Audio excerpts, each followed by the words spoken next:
That's right, this is the review for the 2023 Christmas special of Doctor Who, entitled The Church on Ruby Road. Stick around, there will be spoilers.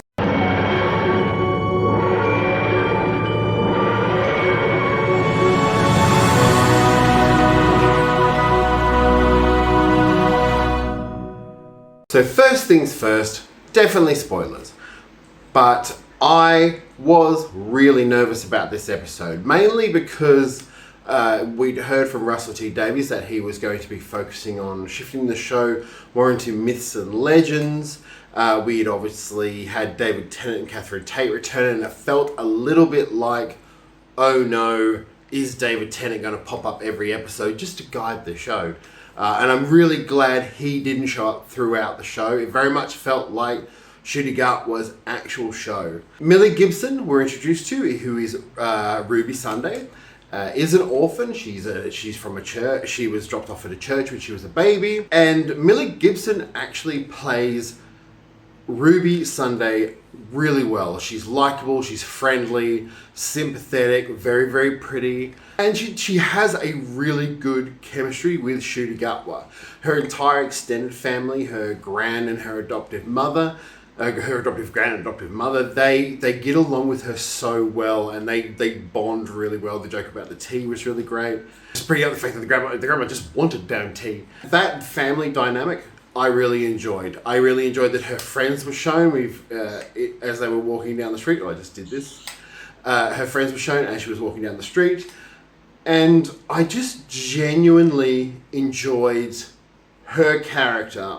By herself, she was really good. Very much gave Rose vibes from the beginning of the new series, or now the middle series. Ncuti Gatwa, on the other hand, was really surprising to me. I didn't know, watching Sex Education, watching his character there, how that would translate into the Doctor. I also didn't know whether I liked the moustache. And that was really important for me for some reason. But Ncuti Gatwa, his charisma was amazing. He definitely feels like a Doctor that is untethered to the trauma of the past. So there's no more, well, not untethered, but certainly has dealt with a lot of those issues. His acting is really energetic and really fun. Very cool. Like, for some, and I mean that in the clearest sense of the words, he comes across as a very cool Doctor. He's got all the energy of David Tennant, while a weird, like, attractive sexiness to him. And like, I don't find him sexually attractive, but I can see that he is attractive. And the moustache 100% works with that Doctor. I think Ncuti Gatwa's got a very young looking face, which would be why he worked in Sex Education as a teenager. But him as the Doctor having a very strong sort of presence, probably required just to make him look a bit more mature. And he looked fantastic with a moustache. And they also, and I saw this in an interview, they've dyed his hair a dark blue. So is it black, is it blue? It changes throughout the episode. And you see it, and it's just like, no, this works. And the costume works. The only thing I didn't really gel with was him dancing at the club, but he was doing that to keep an eye on Ruby, so I kind of get why they did it. It was a just amazingly fun episode. The special effects and the camera work look fantastic. The Goblins don't look too silly. The song's actually really cool. And then we get Millie Gibson and Ncuti Gatwa actually singing a part of the Goblin song. And I didn't even know Ncuti could sing, and from what I've seen from interviews, he didn't know he could sing. But it was really cool, and Millie Gibson did really, really well. The sets looked fantastic. Apparently a lot of the Goblins were added in later.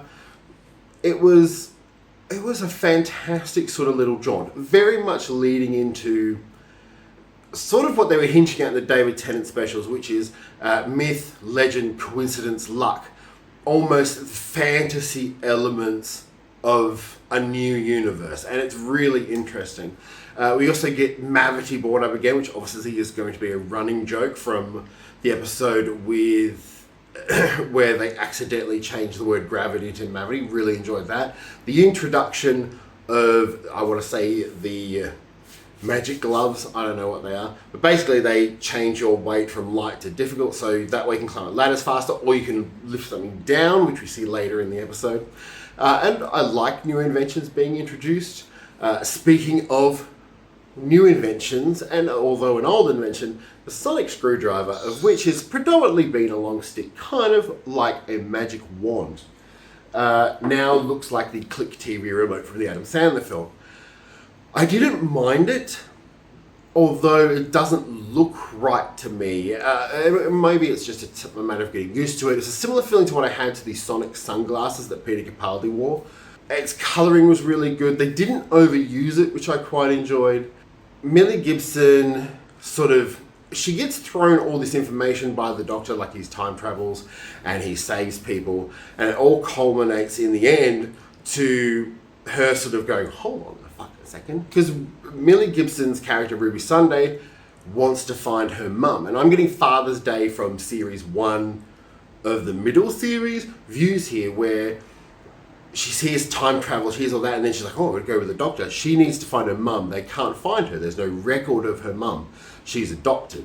And I really liked that because of the Timeless Child, and as much as the fans of Doctor Who, a lot of the older ones, don't like the Timeless Child motif, Russell has very much made this a central part of the character. Ncuti Gatwa's Doctor was dropped on a doorstep, and he was adopted by Tayun and Gallifrey, and that became his home. And in this episode, what bonds Ruby and the Doctor is the fact that they were both abandoned as children and they're trying to learn about each other.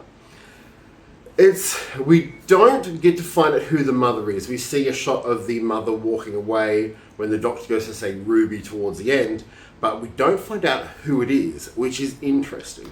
We also don't find out who Mrs. Flood is, the next door neighbour, who goes, haven't you seen a TARDIS before? Which means she is aware that that is the Doctor, that is the TARDIS.